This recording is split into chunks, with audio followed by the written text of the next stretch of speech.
आप सभी का स्वागत है सक्सेस मैथमेटिक्स के इस यूट्यूब चैनल पर। आज हम लोग देखते हैं क्लास 10 का मॉडल सेट। ठीक, देखिए हमारे पास ये मॉडल सेट है बिहार बोर्ड का। ठीक, ये जो है साइंस का है, यहाँ पर लिखा हुआ है साइंस का। ठीक, सब्जेक्ट कोड क्या है 112 है। ठीक, आपके पास जो समय रहेंगे 2 घंटे 45 मिनट में आपको इसको सॉल्व करना है। इसमें ऑब्जेक्टिव सब्जेक्टिव दोनों रहेगा। ठीक, देखिए एक अंक वाला प्रश्न जो रहेगा आपका 40 रहेगा, ऑब्जेक्ट 80 रहेगा, जिसमें आपको 40 में करना है। और आपका 24 क्वेश्चन रहेगा 2 नंबर का, जिसमें आपको 12 बनाना है। ठीक, और 6 क्वेश्चन रहेंगे 5 नंबर के, जिसमें आपको 3 बनाना है। ठीक है, टोटल 80 मार्क्स का एग्जाम होगा। चलिए ऑब्जेक्टिव की तरफ हम लोग बढ़ते हैं। सबसे पहला हमारे पास क्वेश्चन है निम्नांकित में किसका अपवर्तनांक अधिक होता है। तो अपवर्तनांक की बात करें तो अपवर्तनांक जो होगा हीरा का अधिक होगा, लेकिन अगर वेग की बात करता तो इसी ऑप्शन में से हम लोग हवा में लेते। हवा का वेग क्या होता है 3 × 10⁸ मीटर प्रति सेकेंड, हवा या निर्वात में वेग। लेकिन यहाँ पर अपवर्तनांक में बात करता है, इसलिए हम लोग हीरा लेते। दूसरा कह रहा है अवतल दर्पण की फोकस दूरी होती है। ध्यान रखिएगा, अगर अवतल की बात कर रहा है, अवतल दर्पण में फोकस दूरी जो होती है ऋणात्मक होती है। लेकिन जैसे ही आपको कहा था कि उत्तल दर्पण की जो फोकस दूरी होती है तो आपका क्या हो जाता, धनात्मक हो जाता। उत्तल दर्पण की फोकस दूरी क्या हो जाती, धनात्मक। अवतल में ऋणात्मक, उत्तल में क्या हो जाएगा, धनात्मक। नेक्स्ट क्वेश्चन हम लोग बढ़ते हैं क्वेश्चन नंबर 3 की तरफ। क्वेश्चन नंबर 3 है किसी लेंस में मुख्य फोकस की संख्या कितनी होती है। तो याद रखिएगा किसी भी लेंस में मुख्य फोकस की संख्या होगी वह 2 होगी। आपका ऑप्शन क्या हो जाएगा, बी हो जाएगा। ठीक, नेक्स्ट क्वेश्चन हम लोग बढ़ते हैं। हमारे पास नेक्स्ट क्वेश्चन है कि दाढ़ी बनाने में कौन सा दर्पण उपयुक्त होता है। देखिए दाढ़ी बनाने में जैसे बात करें तो दाढ़ी बनाने में आपका अवतल दर्पण का उपयोग होता है। अब भैया मेरे कि अवतल दर्पण का उपयोग क्यों होता है, क्योंकि अवतल दर्पण क्या वर्क करता है, किसी भी चीज का प्रतिबिंब जो बनाता है वो क्या बनाता है, बराबर ना बनाता है, जिसके कारण दाढ़ी करने में क्या होती है, हमको आसानी से साफ हो जाता है दाढ़ी बनाते वक्त। ठीक है, तो किसका होगा आपका राइट आंसर हो जाएगा अवतल दर्पण। अगला क्वेश्चन कहता है अवतल दर्पण की फोकस दूरी और वक्रता त्रिज्या में संबंध है। तो अवतल दर्पण की फोकस दूरी और वक्रता त्रिज्या के बीच संबंध बोला। देखिए अवतल दर्पण की फोकस दूरी और वक्रता त्रिज्या के बीच जो संबंध होता है वो होता है a = r/2, या इसी में अगर आगे चलेंगे तो r बराबर क्या हो जाएगा 2f, यानी वक्रता त्रिज्या जो होगी वो फोकस दूरी की क्या होगी, दुगनी होगी। और इसमें क्या होगा, फोकस दूरी जो होगी, फोकस दूरी अगर हमको निकालना तो वक्रता त्रिज्या की क्या होगी, आधी होगी। आपके पास क्या है, तो आपके पास है a = r/2, यानी आपका राइट आंसर हो जाएगा सी। अगला क्वेश्चन है निम्नांकित में किस लेंस को अभिसारी लेंस। देखिए अभिसारी का है तो उत्तर, अपसारी आए तो आपका क्या हो जाएगा अवतल लेंस। क्वेश्चन पूछा है यहाँ पर अभिसारी लेंस, तो उत्तल लेंस को अभिसारी लेंस कहा जाता है। अगर पूछता अपसारी लेंस तो अवतल लेंस को अपसारी लेंस कहा जाता है। ठीक, क्वेश्चन नंबर 6 था। नेक्स्ट क्वेश्चन की तरफ हम लोग बढ़ते हैं। क्वेश्चन नंबर 7 था हमारे पास दृश्य प्रकाश में किस वर्ग का तरंगदैर्घ्य न्यूनतम होता है।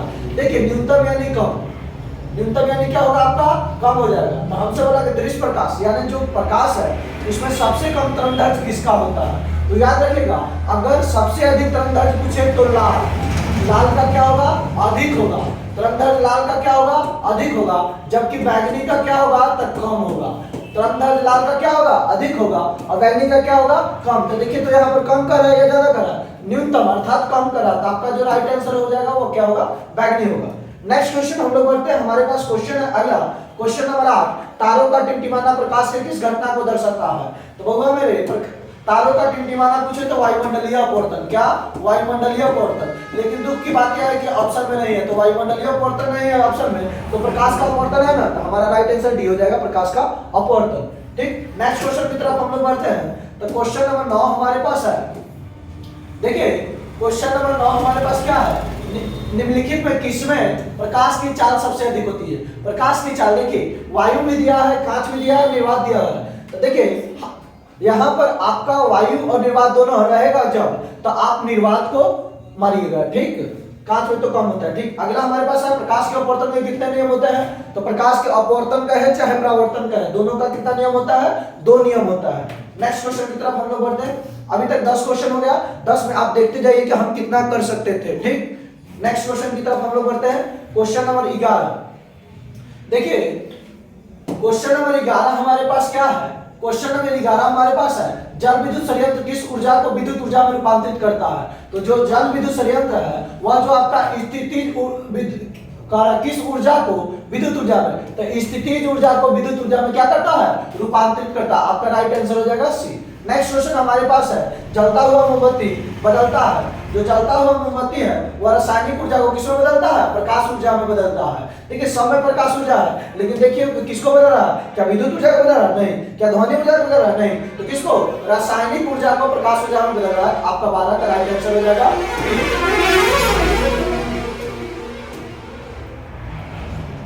नेक्स्ट क्वेश्चन हमारे पास है, एक विद्युत सेल से धारा प्राप्त करने पर इसके सिरों के बीच का विभवांतर का मान विद्युत वाहक बल की तुलना में हो जाता है। तो हमेशा याद रखिएगा क्या होगा, कम होगा। आपका राइट आंसर हो जाएगा बी।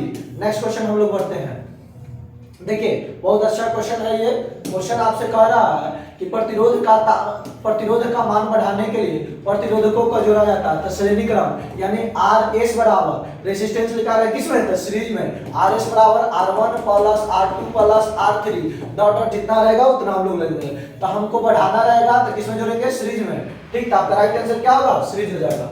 अगला क्वेश्चन हमारे पास है, विद्युत चुम्बक बनाने के लिए जिस छड़ का उपयोग होता है वह है, ध्यान रखिएगा, विद्युत चुम्बक बनाने के लिए किसका उपयोग होगा, तो नरम लोहा का उपयोग होगा। अगला हमारा उच्च ताप पर कौन सी अभिक्रिया पूर्ण होती है।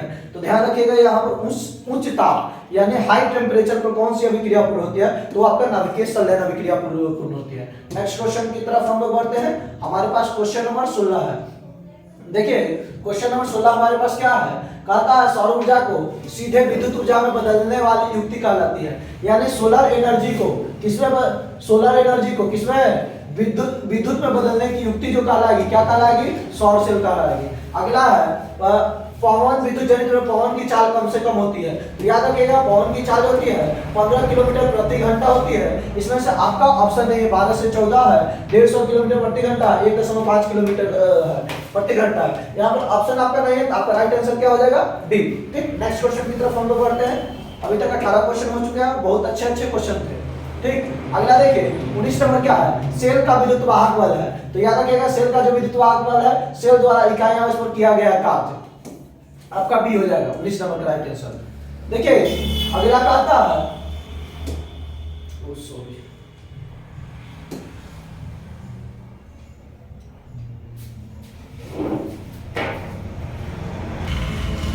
अगला क्वेश्चन हमारे पास है, घरेलू विद्युत परिपथ में मुख्य रूप से किसकी आपूर्ति होती है। तो देखिए घरेलू विद्युत परिपथ यानी आपके जो घर में करंट है वो कैसा करंट रहता है, तो एसी यानी अल्टरनेटिंग करंट यानी अल्टरनेट करंट यानी क्या होगा आपका, प्रत्यावर्ती धारा। अगर यही पूर्ति पूछता है तो 220 वोल्ट का और क्या 50 हर्ट्ज, अगर हर्ट्ज में पूछता तो क्या हो जाता, 50 हर्ट्ज। ठीक, नेक्स्ट क्वेश्चन हमारे पास है, वर्ग विक्षेपण असंभव है। इस क्वेश्चन का वर्ग विक्षेपण असंभव है तो निर्वात में हो जाएगा। वर्ग विक्षेपण किसमें असंभव है, निर्वात में। याद रखिएगा 100% श्योर नहीं है इसे। अगला हमारे पास क्वेश्चन है, वायु में रखा एक कांच का प्रिज्म आपतित किरण को मोड़ देता है। तो देखिए वायु में रखा एक कांच का प्रिज्म जो आपतित किरण को मोड़ देगा आधार से दूर। इसका राइट आंसर जो होगा आधार से क्या हो जाएगा, दूर।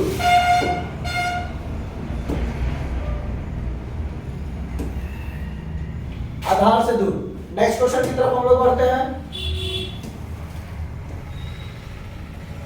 देखिए यहां पर क्या हो रहा है, 2ZNO जिंक की अभिक्रिया ऑक्सीजन से करा रहे हैं, तो जिंक ऑक्साइड का निर्माण हो रहा है। तो हमसे पूछ रहा है कि ये जो अभिक्रिया है ये क्या हो रहा है। तो बहुआ रे यहाँ पर देखो तो जिंक है, जिंक के साथ जब ऑक्सीजन सटेगा यानी ऑक्सीडेशन होगा, यानी आप क्या बोलेगा, उपचयन। देखिए ऑक्सीडेशन उसको क्या बोलते हैं, उपचयन। ठीक, तो जब यहाँ पर देखिए ऑक्सीजन का जैसे ही संयोग होगा वो वैसी रासायनिक अभिक्रिया क्या होगा, उपचयन यानी ऑक्सीडेशन। नेक्स्ट क्वेश्चन हमारे पास है, खाने वाला सोडा का सूत्र होता है। हमसे खाने वाला ना सोडा होता है पूछा है, दूगो सोडा है, धोबिया सोडा है वो खाने वाला सोडा। जब धोबिया सोडा का पूछेगा तो दूसरा होगा, लेकिन यहाँ पर खाने वाला सोडा बोल रहा है तो हमारे पास NaHCO3 होता है। क्या होगा, NaHCO3 होगा। नेक्स्ट क्वेश्चन की तरफ बढ़ते हैं। नेक्स्ट क्वेश्चन हमारे पास है, कमरे के ताप पर द्रवावस्था में रहने वाली धातु है। देखिए यहाँ पर द्रव अवस्था बोला है, और क्या यहाँ पर बोला है धातु। जब धातु बोलेगा तो क्या होगा, पारा होगा, लेकिन जैसे ही अधातु कहेगा तो उस समय क्या होगा, मेरे पास ब्रोमीन होगा। अगला कहता है आवर्त सारणी के शून्य समूह का तत्व है, शून्य समूह का जो तत्व है वह हीलियम है। नेक्स्ट क्वेश्चन की तरफ हम लोग बढ़ते हैं। नेक्स्ट क्वेश्चन हमारे पास है सोडियम कार्बोनेट के जलीय विलयन में मेथिल ऑरेंज का विलयन मिलाने पर विलयन का रंग परिवर्तित होकर निम्नलिखित में से कैसा हो जाता है। तो मेथिल, देखिए मेथिल ऑरेंज का विलयन मिलाने पर ना किसमें, सोडियम कार्बोनेट, तो आपका इसका राइट आंसर होगा क्या, गुलाबी। नेक्स्ट क्वेश्चन हम लोग पढ़ते हैं। देखिए ग्लोबल वार्मिंग किसके लिए उत्तरदायी गैस निम्नलिखित में कौन है, यानी ग्लोबल वार्मिंग में उत्तरदायी गैस कौन सा है। तो आपका इसका जो राइट आंसर होगा कार्बन डाइऑक्साइड यानी CO2। गंधक की परमाणु संख्या, गंधक यानी सल्फर की परमाणु संख्या पूछा, तो सल्फर का परमाणु संख्या जो हो जाएगा आपका 16 हो जाएगा। नेक्स्ट क्वेश्चन हम लोग बढ़ते हैं। देखिए क्या कहता है, अम्ल का जलीय विलयन विद्युत का संचालन करता है, क्यों। देखिए अम्ल का जलीय विलयन विद्युत का संचालन करता है क्योंकि यह जल में घुल जाता है, ठीक है, यानी अर्थात यह क्या होता है, आयनित होता है। क्या होता है, आयनित होता है। आपका इसका जो राइट आंसर हो जाएगा वह देखिए यहाँ पर ए होगा, ठीक, आयनित होता है। अगला का अधिकतर धातुओं के ऑक्साइड होते हैं। देखिए यहाँ पर किसका ऑक्साइड पूछा है, धातु के। याद रखिएगा जो धातु का ऑक्साइड होता है वह जो होगा आपका धातु के ऑक्साइड अम्लीय, धातु का ऑक्साइड क्या हो जाएगा, क्षारीय होगा। क्या होगा, क्षारीय, अर्थात धातु के ऑक्साइड क्या होंगे, क्षारीय। याद रखिएगा कि यहाँ पर एक बात याद रखिएगा, धातु और ऑक्साइड के जब ऑक्साइड पूछेगा तो आप याद रखिएगा अ से अधातु, अ से ऑक्साइड, अ से अम्लीय, यानी अधातु के ऑक्साइड क्या होते हैं, अम्लीय होते हैं, जबकि धातु के ऑक्साइड क्या होते हैं, क्षारीय। तो यहाँ पर धातु पूछा है, अधातु पूछा है, धातु बोला है, इसलिए हम लोग क्या मानेंगे, क्षारीय मानेंगे। नेक्स्ट क्वेश्चन हम लोग पढ़ेंगे, सोने में कौन सी धातु मिलाकर मिश्र धातु तैयार की जाती है। तो याद रखिएगा सोने में जो है कॉपर मिलाकर हम लोग मिश्र धातु को तैयार करते हैं। नेक्स्ट क्वेश्चन हम लोग पढ़ते हैं। देखिए हमारे पास क्या है, NaCl AgNO3। देखिए जब आयन का अदला बदली होगा, किसका अदला बदली होगा, आयन का, यानी यहाँ पर देखिए ये क्या है, सिल्वर है, ये क्या है, सोडियम है, ये सोडियम क्लोराइड हो गया, ये सिल्वर नाइट्रेट हो गया। यहाँ पर सिल्वर क्लोराइड बन रहा है, यहाँ पर सोडियम नाइट्रेट का निर्माण हो रहा। तो ऐसी अभिक्रिया जब आयन का आदान प्रदान होगा तो उसको हम लोग बोलेंगे द्विविस्थापन अभिक्रिया। अर्थात इसका जो राइट आंसर होगा, क्या होगा राइट आंसर, वो द्विविस्थापन हो जाएगा। नेक्स्ट क्वेश्चन हमारे पास कहता है सिलिकॉन क्या है। तो सिलिकॉन एक क्या है, उपधातु है, ठीक, सिलिकॉन जो है एक उपधातु है। नेक्स्ट क्वेश्चन की तरफ हम लोग बढ़ते हैं। नेक्स्ट क्वेश्चन हमारे पास है, वे तत्व जिनके बाहरी सेल पूर्ण भरे होते हैं, अर्थात उसके बाहरी सेल पूर्ण भरा रहेगा, तो अर्थात अंतिम में क्या होगा, 8 होगा, तो उसको क्या बोलेंगे, अक्रिय गैस बोलते हैं, इनर्ट गैस। तो क्या होगा आपका, उसको अक्रिय गैस यानी नोबल गैस भी बोलते हैं उसको। तो उसका तो अक्रिय गैस का है, अक्रिय गैस तो ऑप्शन में है कहीं नहीं, तो उत्कृष्ट गैस, अक्रिय गैस को ही उत्कृष्ट गैस कहा जाता है। तो आपका राइट आंसर हो जाएगा डी, यहाँ पर उत्कृष्ट गैस। अगला देखिए कहता है खरिया का सूत्र है, बहुत बढ़िया क्वेश्चन है, बहुत बार पूछा हुआ है। देखिए खरिया का है, संगमरमर का है, क्या क्या, तो खरिया, ठीक, संगमरमर, चूना पत्थर, ठीक, चूना पत्थर, ये सब कुछ भी का है, तो आपका जो इसका फॉर्मूला होगा CaCO3 होगा, ठीक, खरिया पत्थर इसका। नेक्स्ट क्वेश्चन हमारे पास है। देखिए कहता है निम्नांकित में कौन सबसे अधिक अम्लीय ऑक्साइड है। याद रखिए सबसे अम्लीय ऑक्साइड जो है वह SO2 है। क्या है, SO2।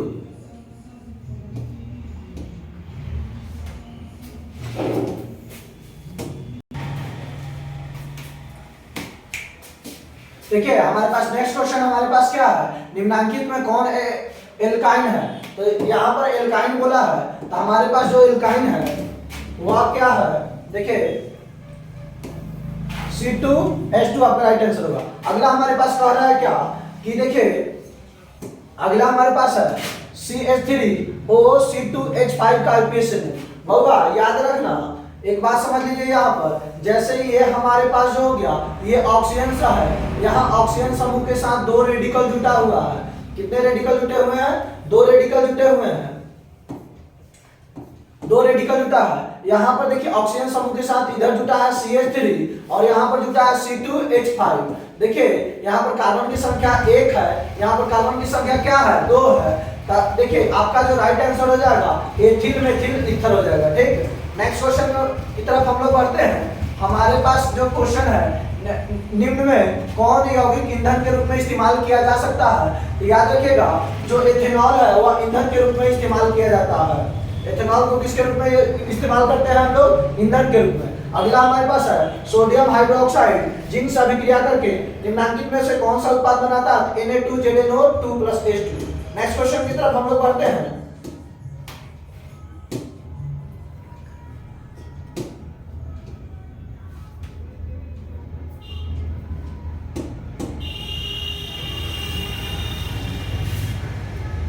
नेक्स्ट क्वेश्चन है धोबिया सोडा का। देखिए अभी पीछे हम लोग बोले हैं कि धोबिया सोडा पूछेगा तो Na2CO3 * 10H2। धोबिया सोडा का जो रासायनिक सूत्र होता है वह क्या होता है? Na2CO3 * 10H2। ये धोबिया सोडा है। आगे हम लोग बढ़ते हैं नेक्स्ट क्वेश्चन। अम्लराज सांद्र HNO3 यानी नाइट्रिक अम्ल बोलते हैं। नाइट्रिक अम्ल का सूत्र क्या होता है? HNO3। और यहाँ पर क्या है? हाइड्रोक्लोरिक अम्ल है HCl। तो इसमें पूछ रहा है क्या अनुपात होगा? आपका जो राइट आंसर होगा 1:3 होगा। नेक्स्ट क्वेश्चन का किसी अभिक्रिया में भाग लेने वाले पदार्थ कहलाते हैं। याद रखिएगा जब अभिक्रिया में भाग लेने वाले पदार्थ कहे, ठीक, तो अभिक्रिया में भाग लेने वाले पदार्थ अभिकारक कहलाते हैं। लेकिन अभिक्रिया के फलस्वरूप जो पदार्थ बनेगा वह क्या होगा? मेरा प्रतिफल होगा। क्या होगा? प्रतिफल होगा। अभिक्रिया में भाग लेने वाले पदार्थ क्या कहलाते हैं? तो आपका अभिकार, अभिक्रिया के फलस्वरूप बने पदार्थ क्या कहलाते हैं? प्रतिफल। और जो अभिक्रिया को वेग को बढ़ा देता है या घटा देता है उसको कैटलिस्ट यानी अर्थात उसको उत्प्रेरक कहते हैं। नेक्स्ट क्वेश्चन हम लोग बढ़ते हैं। अगला हमारे पास है निम्नलिखित में कौन अम्लीय ऑक्साइड है? तो आपका जो अम्लीय ऑक्साइड होगा वह SO2 होगा। क्या होगा इसका राइट आंसर? SO2। ये जो है आपका अम्लीय ऑक्साइड है। नेक्स्ट क्वेश्चन की तरफ हम लोग बढ़ते हैं।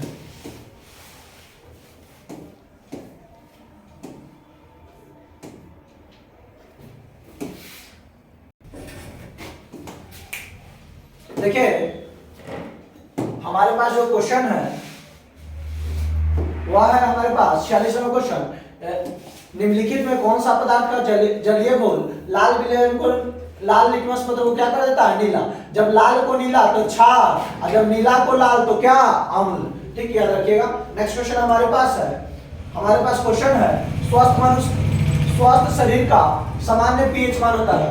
तो जो स्वस्थ शरीर होता है उसका जो सामान्य पीएच मान होता है वह 7 से लेकर 7.8 के करीब होता है।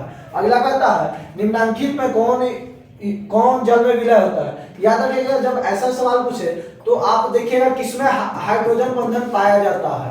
हाइड्रोजन बंधन, देखिए हाइड्रोजन बंधन के लिए एक ट्रिक होता है, उसको याद रखिएगा फोन को। किसको याद रखिएगा? फोन को। अर्थात जिसमें F या O या N मिलेगा वही आपका क्या होगा? जल में विलय होगा। तो आपका राइट आंसर होगा क्या? Glucose C6H12O6। देखिए इसमें O है ना, तो आपका राइट आंसर हो जाएगा ग्लूकोज। अगला हमारे पास नेक्स्ट क्वेश्चन है क्या? निम्नलिखित में कौन अम्लगम है? तो आपका कॉपर और जिंक आपका C हो जाएगा इसका राइट आंसर। अगला कहता है, अगला हमारे पास है निम्नलिखित में कौन सी धातु जिंक सल्फेट के विलयन से जिंक को विस्थापित कर सकता है? तो आपका जो है वो है कॉपर। कौन सा जो है? तो कॉपर। आपका राइट आंसर हो जाएगा C। नेक्स्ट क्वेश्चन है ऑक्सीजन युक्त रक्त को हृदय से शरीर के विभिन्न भागों में ले जाने वाली रक्त वाहिनियां कहलाती है। तो देखिए यहाँ पर क्या कह रहा है? ऑक्सीजन युक्त रक्त को कहां से? हृदय से शरीर के विभिन्न भागों में ले जाने वाली जो रक्त वाहिनियां उसको हम लोग क्या बोलते हैं? तो धमनियां बोलते हैं। क्या बोलते हैं? धमनियां। नेक्स्ट क्वेश्चन हम लोग 52 नंबर की तरफ चलते हैं। 52 नंबर हमारे पास क्वेश्चन है क्या है? देखिए रक्त के हल्के पीले रंग के चिपचिपा द्रव बोला ना तो आपका प्लाज्मा हो जाएगा। क्या हो जाएगा? प्लाज्मा हो जाएगा। अगला कह रहा है क्वेश्चन नंबर 53 हमारे पास है किन पदार्थों की पत्तियों पर स्टोमाटा अनुपस्थित होते हैं? तो वो इसका हम राइट आंसर कंफर्म नहीं है, जो ऑप्शन दिया उसके अकॉर्डिंग बाद में बता दिया जाएगा या बुक से देख लेंगे। चलिए नेक्स्ट क्वेश्चन हम लोग बढ़ते हैं। 54 नंबर किण्वन क्रिया पाई जाती है। तो आप सभी लोग जानते हो किण्वन की क्रिया जो होती है किसमें होती है? ईस्ट में होती है। किसमें होती है? ईस्ट में होती है। नेक्स्ट क्वेश्चन हमारे पास है पूर्ण विकसित अंडाशय कहलाता है। जो अंडाशय हो जाता है पूर्ण रूप से जब विकसित हो जाएगा उसको हम लोग बोलेंगे फल बोलेंगे। क्या बोलेंगे? फल बोलेंगे। नेक्स्ट क्वेश्चन हमारे पास है ग्लूकोज का रासायनिक सूत्र। इससे आसान क्वेश्चन थोड़ी होगा। ग्लूकोज का रासायनिक सूत्र जो है C6H12O6। ग्लूकोज पूछा था C6H12O6। अच्छा चीनी पूछा था C12H22O11। ये चीनी का हो गया, ये ग्लूकोज का हो गया। ठीक। नेक्स्ट हमारे पास क्वेश्चन है निम्नलिखित में से किसे पौधे का प्रकाश संश्लेषी इकाई कहा जाता है? तो क्लोरोप्लास्ट को प्रकाश संश्लेषी इकाई कहा जाता है। नेक्स्ट हमारे पास है क्या अंडोत्सर्ग का कारण है, तो अंडोत्सर्ग का कारण जो होता है वह LH होता है। क्या होता है? LH। नेक्स्ट क्वेश्चन हमारे पास है निम्नलिखित जीवों में किसमें अलैंगिक जनन द्विखंडन द्वारा नहीं होता है, तो जो आपका राइट आंसर हो जाएगा वह होगा ईस्ट। ईस्ट में द्विखंडन द्वारा अलैंगिक जनन नहीं होता है। नेक्स्ट क्वेश्चन की तरफ हम लोग बढ़ते हैं।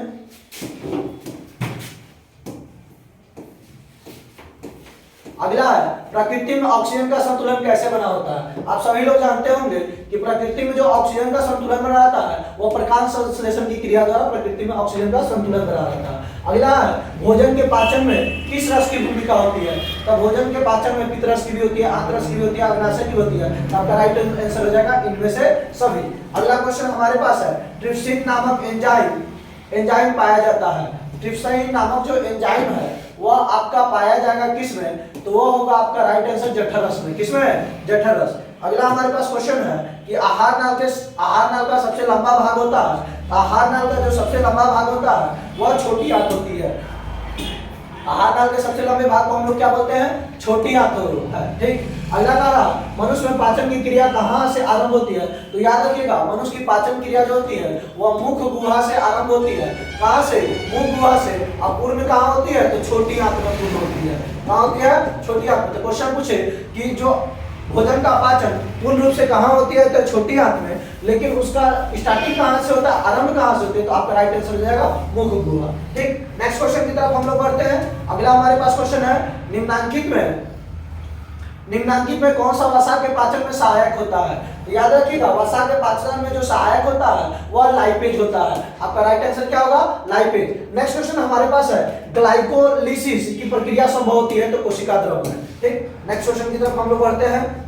ओजोन परत हानिकारक, ओजोन परत है, तो देखिए यहाँ पर एक बात कंसेप्ट याद रखिएगा कि हमको पूछा है कि ओजोन परत है, तो याद रखिएगा ओजोन परत जो है वह लाभदायी होती है, न कि हानिकारक होते हैं। ओजोन परत से जो ओजोन वहां पर जो पराबैंगनी किरण निकलती है तो वो हमारे लिए क्या होती है? हानिकारक। यानी पराबैंगनी किरण हानिकारक होता है, ना कि ओजोन परत हमारे लिए हानिकारक होता है। जबकि ओजोन परत के क्षय का कारण क्या है, तो कार्बन CO2। अगला हमारे पास है निम्नांकित में कौन फूल में नर जनन अंग का है ना, तो जब नर जनन अंग कहेगा तो पुंकेसर, और मादा जनन अंग कहेगा तो स्त्री केसर। नर जनन अंग पुंकेसर, मादा जनन अंग स्त्री केसर। अगला हमारे पास क्वेश्चन है पौधों में श्वसन क्रिया के अंतर्गत ATP के टूटने से कितनी ऊर्जा मुक्त होती है, तो आप सब लोग जानते होंगे कि इसका राइट जो है आंसर होगा 3.5। ठीक। नेक्स्ट क्वेश्चन है